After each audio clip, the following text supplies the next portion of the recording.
Кому интересно, что по ценам, что я увижу в чеке, чего нет в чеке, спрошу у мамы.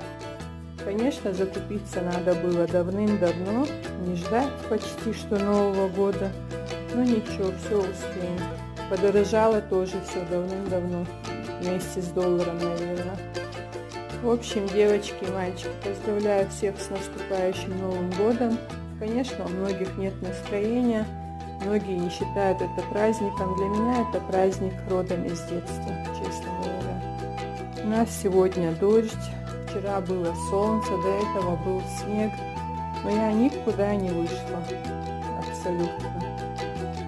Если я куда-нибудь поеду, если у меня будет вдохновение, я, конечно, поснимаю для вас город Грозный, друзья. Больше я никуда не езжу. Вообще 100 лет никуда не выходила. Всем хорошего дня, отличного настроения.